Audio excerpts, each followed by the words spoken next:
All right, hey, welcome to tutorial on how to use Flash for animators.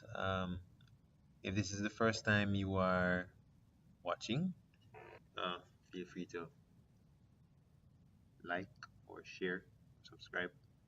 Doesn't really matter to me. As long as you benefit, that's the most important thing. So, um, we'll be going through a few things in Flash today.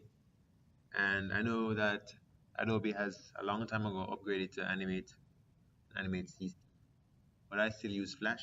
Essentially, almost the same, except CC, Adobe Animate CC has a few more additional stuff that you can get. But if you have Flash already, feel free to use that. If you want to use Animate, that's up to you. So this is a beginner's tutorial. So, example for you've never opened up Flash before, and you kind of want to get used to it. All right. So first, you're gonna have to open it up. Right. Forgive me.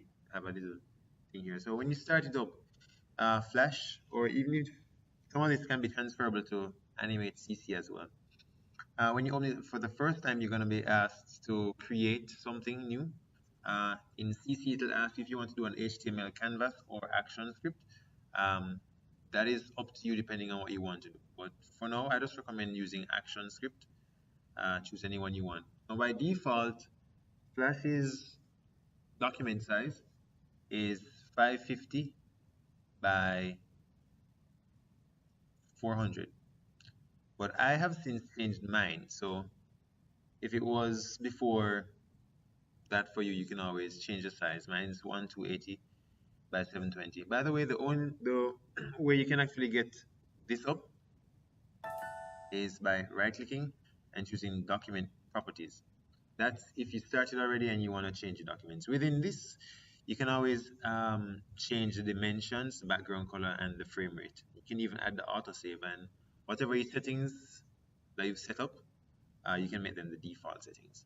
So with that said, let's get started with Flash. Now the first things first, welcome to the Flash interface. Flash's interface is relatively customizable in terms of the positioning of panels. If you don't know what a panel is, essentially it's any one of these little windows here that has a name and content that relates to whatever that's supposed to be. You can also see a few more buttons here. Example, this is our colors and swatches. They kind of grouped here. You also have your align, info, and transform. That's these three. You have your library and motion presets, and also you have your project. If for any reason at all we might be going through something and you don't see a window that corresponds to what I'm saying, you can always hit window, and all your panels should show up in here. Note well there's additional panels in the other panels option here. You can also look at debug panels for a bunch of other things. Now, like I said, CC might be a little different, but it's still transferable. So let's get started. The first thing you want to know about Flash is, like I said, it's for you can use it to create games. You can actually use Flash to create Flash cartoons and other interactive applications that you want to do. Well, like I said, we're going through this as though you were just trying to get your hands around animating. Now, I recommend highly getting a graphic tablet. I'm currently using an Intuos. So it works well, it's fine. Besides that, let's just get used to the interface. Now, just looking at mine, I'm currently using the classic workspace. If you do not know what I mean, it's here. There's a button here for classic. In CC, it's going to be further over on the right side, a little tiny icon that allows you to choose a variety of workspaces. Now, these workspaces really just sit around your panels. They try to create for you the best workflow based on what you want to do. So, because I kind of grew up using Macromedia Flash and coming up to Flash Professional 8 and all those things, I'm more used to a classical interface or classic interface. You can always play with the others if you want to do design. the developer. Uh, you have different workspaces that you can use for whatever it is you want to do. You can always go with essentials. That also works as well. Your timeline will be located at the bottom, however, versus if you're choosing classic and it goes to the top. Either one, it doesn't really matter as long as you're comfortable with what you're working with. Now, I just want to carry you through a few things that are basic for pretty much any animation software that you want to open. So these are now just little concepts I want to show you. Right, so one of the first things that you need to have in your animation software, first time you're animating, and this is the program you open up, a good tutorial. So one, you're gonna have your canvas. That's the work area, right? That's anywhere that you're drawing or anywhere that's going to be visible on screen. That would be your canvas, right? That pretty much is where we get our document property size from. So the dimensions come from this white area. Another few things that you might want to recognize are the timeline. So if I were to move this up a bit, my timeline, my layers, and my playback can all be found up here.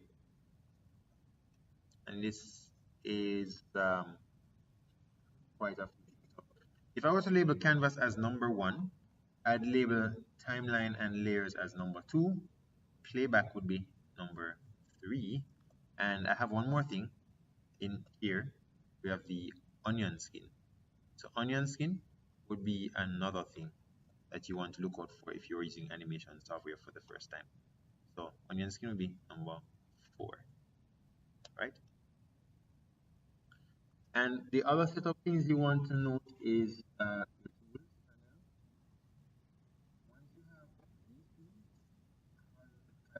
that you want to know or be aware of when you're about to animate, you're gonna have your tools, and in trash that will be these icons here on the left side, and there's some additional stuff here. So one, the canvas, the timeline and layers that you see up here. The layers has to do with how you stack your elements in your animation. Your playback now has to do with your play, your pause, your next, those things that you'd pretty much find on any playback. The next one, onion skin, is a feature in animation software. Note, it might not be in every single animation software, so you kind of have to be aware. But any modern animation software tend to have onion skin as well. Essentially allows you to see what your previous and next frames are. Right, so once you have those things set up, that's what you want to know. So I'm going to just carry you through each of these things. I'm going to start with the canvas, which we kind of already have. So I'll just remove my little handwriting here by pressing Ctrl A. For those of you using Mac, it will be Command and just pressing delete. That allows me to select everything and simply delete. Now on my canvas, I can draw pretty much anywhere. I can even draw outside of the canvas. Now there's something to note about Flash. Flash is a vector program.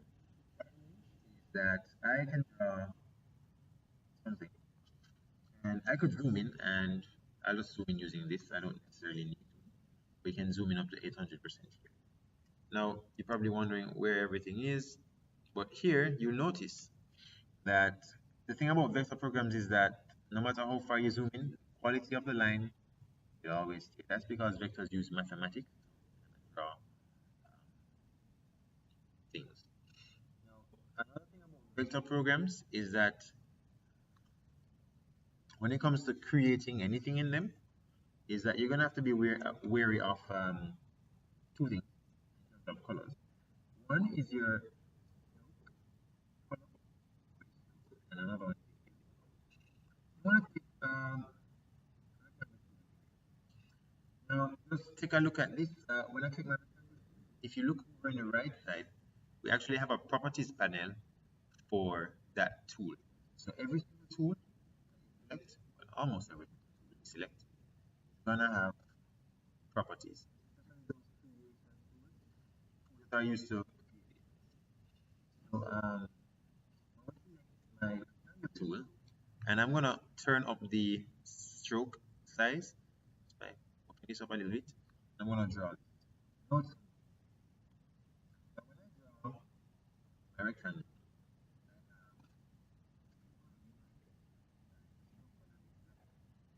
this is some sort of. Right, so we have one of the interesting things that I found that happens to beginners is that when you're trying to move, for example, the rectangle, sometimes you might be tempted to click on the notice that it actually separates both the line and the fill. Right? So Flash does that. It naturally does that. Unless you have a option, it will naturally do that. So the best way to move an entire object and line is to select both fill. Then you can always move it. Another way you could always select things is just highlight the entire thing as though you were selecting a bunch of icons on your operating system, you know, and just be able to do that. Of course, you can always highlight this and that. Notice it just keeps that curve. That's all vectors. Now, one of the other things about vectors and being noteworthy is that Flash, what you see here is not set in stone. One of the cool features I've found is that you're able to pull edges by clicking on them and pulling them. You'll notice that the icon changes to a right angle. If you want to create a curve from a straight line, you simply go on the edge of that line. You just pull it out, and you can curve it in or curve it out. Now, if you want to change colors, you are free to select something, click here, and simply change it. You can also use the fill bucket tool if you're using Photoshop. It predominantly works the same way, but you have to be a note of something as well. You not only do have solid colors to play with, but you also have gradients as well. And depending on where you place that, it's a gradient. Right? So you can always click on these things and manipulate what we have based on what we've selected. So I can always erase this, press delete, and I have this word shape. So I'm going to erase this now. You always erase a tool that erases. Now, I guess one of the best things to do is you just go through the list of these tools one by one. So let's start over.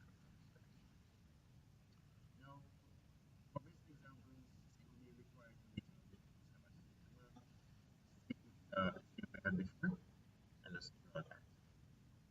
Now, the selection tool allows you to select an element. So if I want to select a line, I can always select a line and actually remove the line. So just note those selected areas, they'll like find quite on them. And then when you have those now, those are the only areas you're able to select. So if I've selected example with my stroke here, I can actually come over here and change that myself, right? And I get something like this. Okay. Another thing is we have what we call subject selection tool. In some programs, we know it as a direct selection tool, but that allows you to see in the path that makes up that statement. So from there, you can actually do something pretty similar, but it just allows you to see. Right? You can always pull this out and select everything. Right? That's the sub-selection tool. You also have the transform tool. If I were to highlight everything, I can 3D transform it.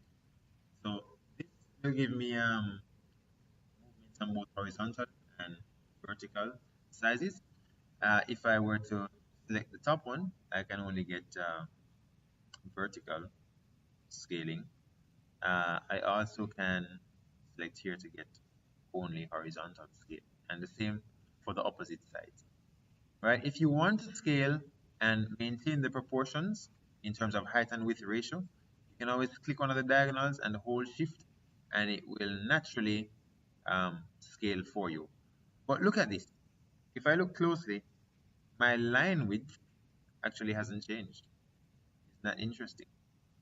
That's just how vector programs work. So no matter if you scale the object, as long as the line notes itself to be a particular size or have particular properties, it will not change. Another cool thing is, let's say you have this shape and you want to create, example, a different color here. I can actually take a line tool and carry it straight across like so. And with that line straight across, I can actually select one area and fill that area with something else. And I can always take that same line by double clicking on that line. Look at it when I double click on the line, select just similar line. Right? That's a little interesting. So I'll select both this. I'm going to hold shift to add to my selection and select that and select this as well. And then I'll just come over here. I can probably use my free transform tool. The shortcut for the tools are actually on the tools themselves. For example, let me change this to a different color. If I were to highlight the tool for this, the shortcut will come up with Q. And you should note that on some of these tools you do have a little arrow for it. Trying to tell you that there's additional. So I'm going to remove this. I'm going to double click on my line. Those. Right? The reason why this one is only being selected is because here it recognizes that there's a shape that's splitting the lines. If I click on this, I can remove that line and then this. And we get something looking like that. Alright? Next, we look at the video rotation tool. Let's see how that works. I don't think it will work for me just now because I need to have a symbol. For now, we just want to go through the tools so you can get a more accurate feel. Alright, so let's select the lasso tool, and with the lasso tool, I can select a particular area. And I can move it. The lasso tool is really just a freeform selection tool that allows me to select particular parts and do what I need to do with it. Right? So I can take parts of different things and just create my own thing. Always note that you need to close the gap, because if you don't, it's going to create a straight line from where you left off to where you began. That's the lasso tool. Alright, beyond the lasso tool, we have a pen tool. Not a tool I really want to touch right now. But with the pen tool, you can actually create curves and polygons. If you want to create a polygon, shape with Sharpie.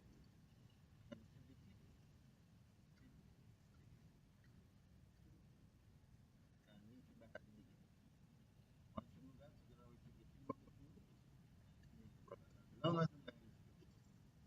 instances, however, the line is perfectly close, you can actually fit it. That's how you are able to create a polygon.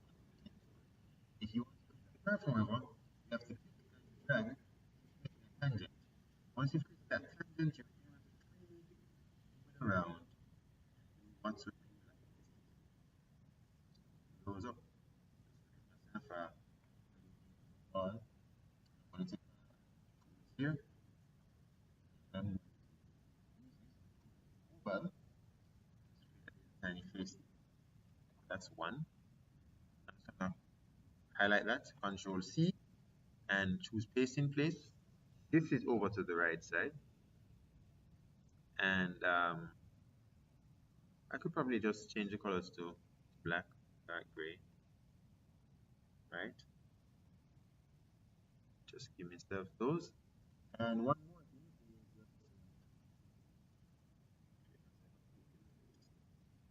is a straight line there.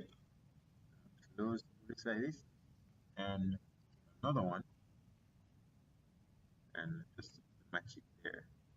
I'm going to fill that in black, then just double click my line and I get that.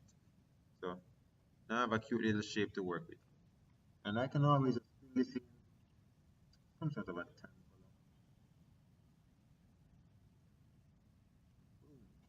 Cute, isn't it? Let's make it even more appealing. We're going to take the same line tool. Right, so let's pick our color like this. Right, that's good. I'm just going to take that, drag it here, and that over like so.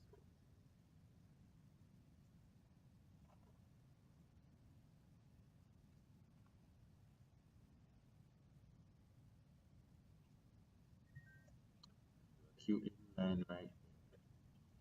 I can also use my pencil tool to actually create lines as well.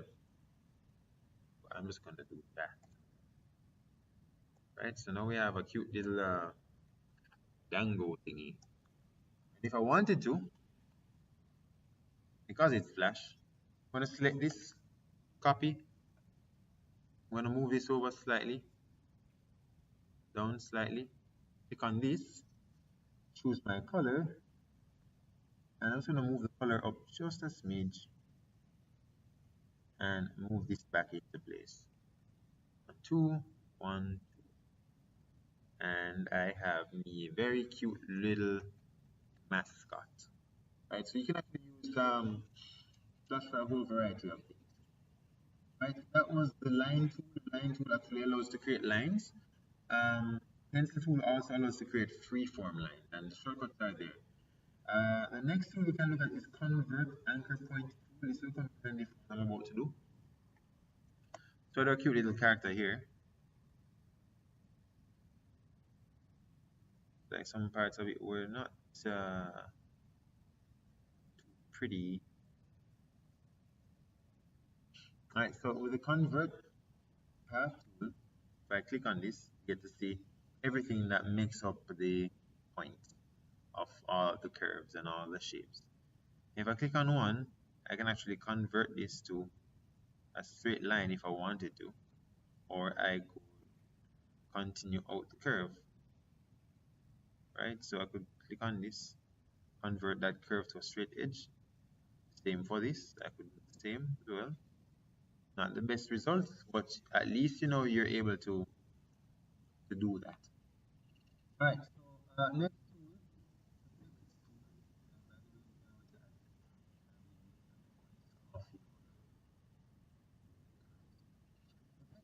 now allows you to write text.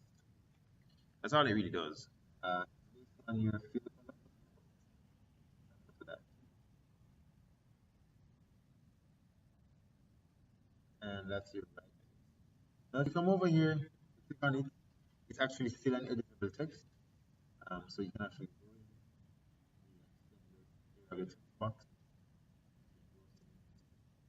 When you click on it now, you can actually come over to the properties and change a few things, even like example, the font family, or if you wanted to change the style, right, or even change anti-alias, or all these different options. Letter spacing, want more space between the letters, you can always do that, right? Color is there, auto kerning is there, and all these different things, size and position, static text or dynamic text or input text.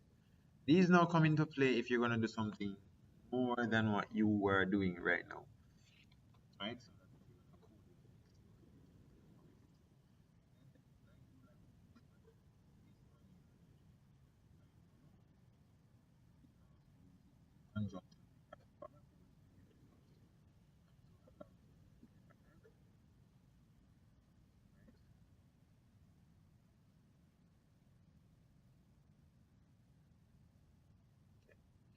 Now there's something I need to point out.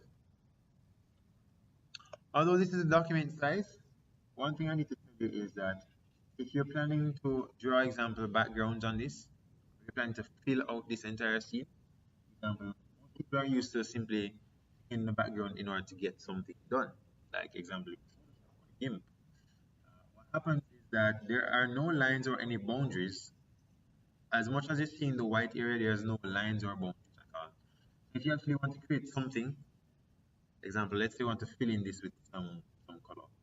I'm going to use my rectangle tool. I'm going to remove uh, um, so I'm going to click on this. I'm going to also fill out this entire area. Now, the white area, like we said before, is the canvas or the document dimension. But if I wanted to fill in this, I actually have to fill in somewhere with that. I press Control Enter or Command Enter in your case. For those of you using Macs, you'll notice that there are no bounds still. However, if I actually full screen this, you can actually start seeing the bounds. That's one of the things about Flash or animation that bounds are there so long as you are scaling more than 100%. So you can choose show all. It will try to show it as much as it was the original, but you can always, you might not even get that what you want. So I'm going to double click on this, select everything inside there, except the text, because the text is an object by itself.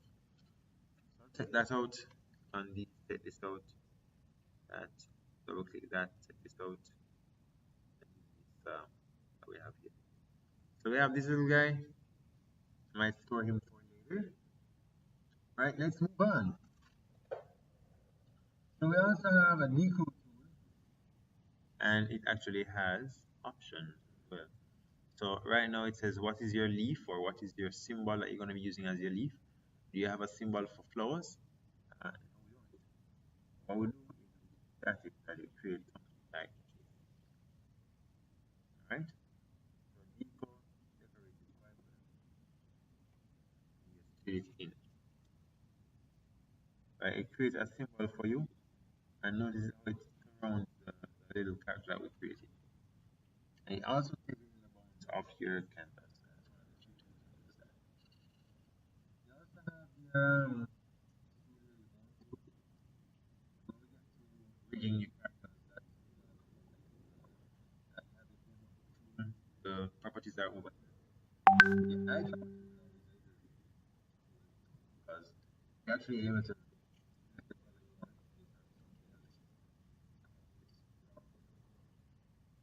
I know that you want to flip these colors.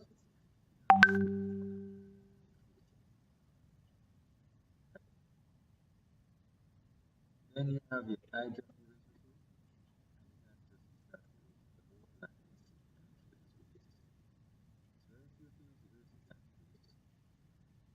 and now you have your hand tool, allows you to pan up and pan down.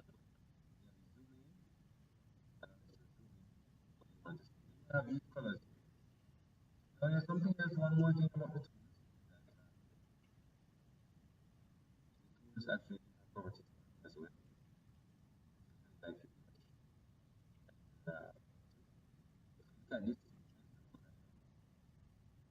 That's what would happen.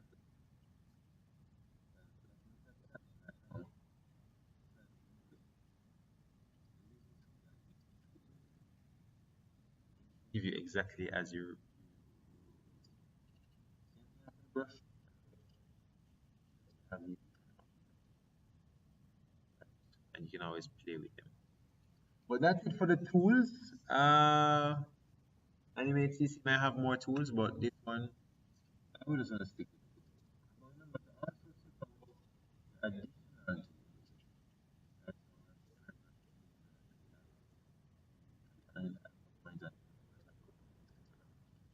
And the brush has a bunch of different. So I hope you enjoyed this tutorial. Like I said, like, share, or subscribe. And thank you for watching.